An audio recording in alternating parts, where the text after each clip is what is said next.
Hello everybody, welcome to Jersey. I'm going to take you on a little trip around the island, show you some of the tourist hotspots, and I'm also going to show you some of the modern and ancient history sites that are here. So come with me, I hope you enjoy the trip. This is one of several guns on the island, left over from World War II. This one happens to be on Noirmont Point. And the gun stations and fortifications all around me were built really by slave labour. A lot of them Russians who suffered dreadfully. Believe it or not, this lot was buried in 1948, and it was only in 1997 there was an excavation project and the whole lot was dug up. Just as history, I suppose, for the tourists to come and see. But this part of the island was heavily fortified, as you can see. There's one gun right next to me and another one in the distance. When the Germans arrived here, this island was pretty well defended. And this gun here is a reminder.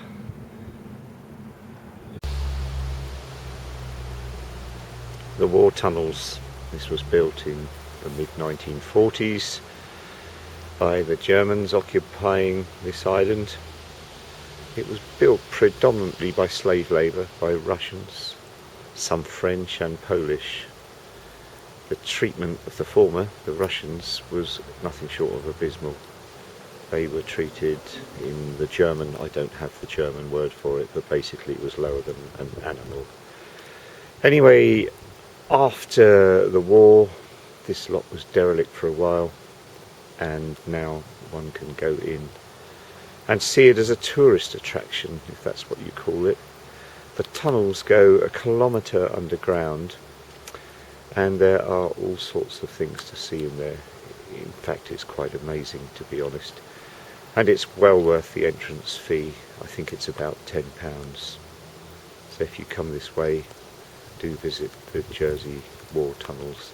Latterly, hence the Red Cross, it was an underground hospital. That was towards the end of the war, when they could see the war going against them and there would be casualties. So they tried to convert these tunnels, which were initially fortifications, to an underground hospital. And you can see various wards and dentist chair and all sorts in there. I have decided to come here out of respect for a young man called Francois Scorney.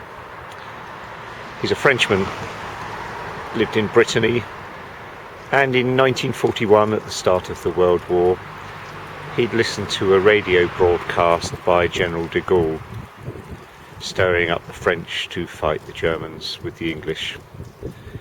Anyway, Francois and his chums, all 16 of them, decided to take a boat to England to help the war effort. Unfortunately, they hit bad weather and they ended up in Guernsey, thinking it was the Isle of Wight, got their navigation wrong, and promptly was arrested by the German High Command. They were then taken here to Jersey, and Francois and 3 others were sentenced to death by firing squad. And it was here in these grounds of St. One's Manor that Francois was shot. The other 2 people for some reason got off, and the rest of them were sentenced to life imprisonment. The German High Command, in their infinite wisdom, decided to invite Francois's parents along to see this ghastly incident. You couldn't make it up.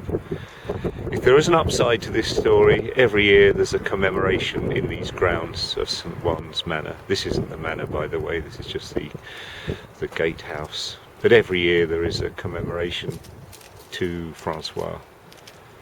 It's a very sad story. From here on in, I'm not going to mention the war anymore. We're going to go and have a look at some ancient history. That little church there is 12th century.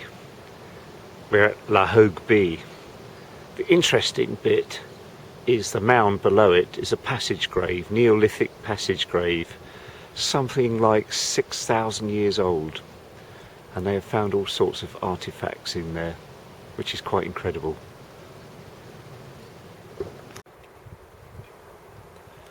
Gory Harbour. In the background is Montagu Castle. It was started to be built in 1204 and finished in about 1400 and something. So it's quite a nice backdrop to the little village down there. There's a few restaurants there, rather chic, I have to say. If you want to spend some money on food, this is the place to come. And it's a little harbour also. Well worth a visit. Quite pretty this time of night.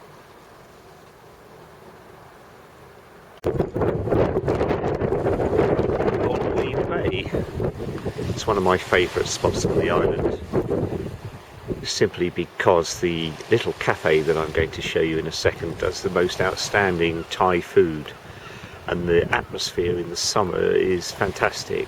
You bring your own wine, beer, whatever you want to drink, and they serve you this great fresh Thai food, and it's good fun. The place is heaving in summer in the evenings. Great place.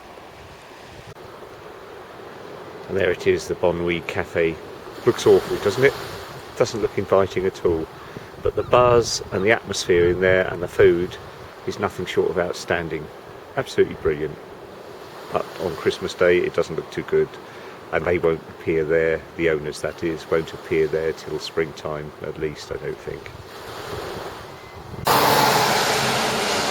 I was driving past this place and I couldn't help but stop. He sells pumpkins.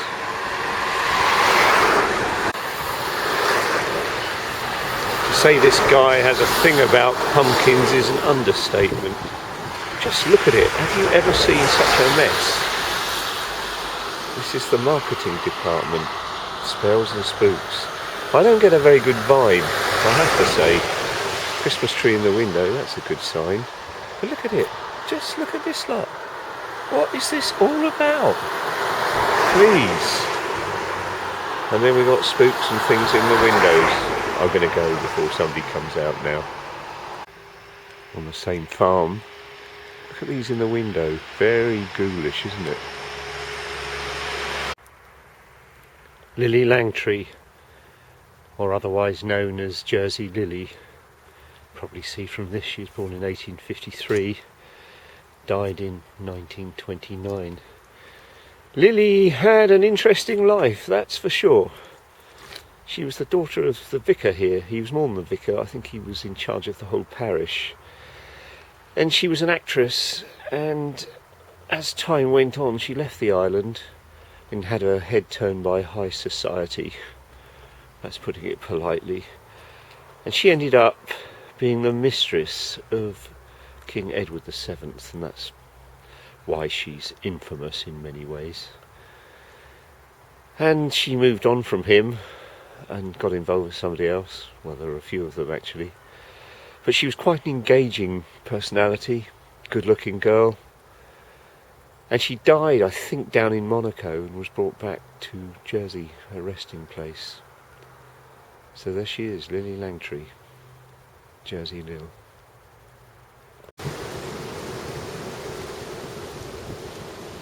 Devil's Hole. Not sure why they call it this. It doesn't feel very inviting somehow, does it? The devil's got an arm missing. His horns are on though. Very strange place. Lots of strange goings on Jersey sometimes. I'm going to walk on.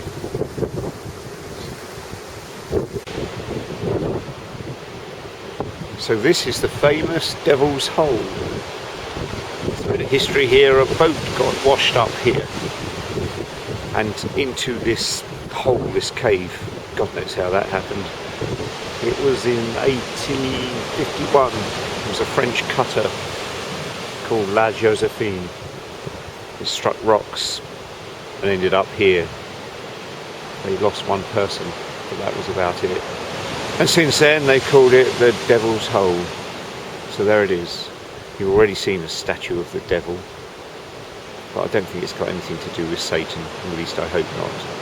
It's quite some cave. You're not allowed in it apparently. I certainly wouldn't go down there. St. Brelades Church. On the right is the Fisherman's Chapel. That's been on this site for 1,000 years, and inside there are still some wall paintings, again 1,000 years old. I'm going to go inside in a second and try and show you the paintings. Quite amazing that they stood the test of time.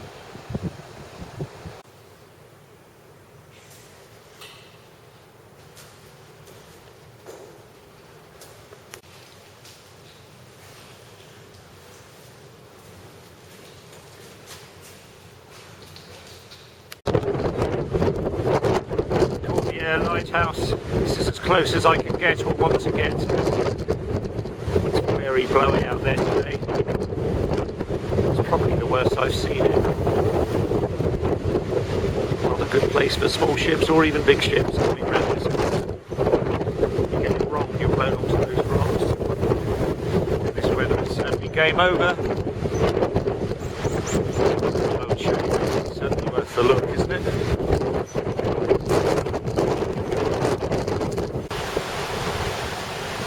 St. Juan's Bay. It's certainly blowing a hoolie out there today.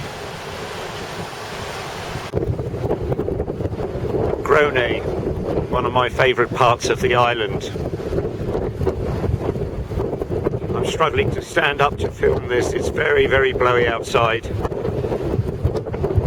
There's some beautiful cliff paths around here, but I can't show you those because it's far too dangerous to even think about walking.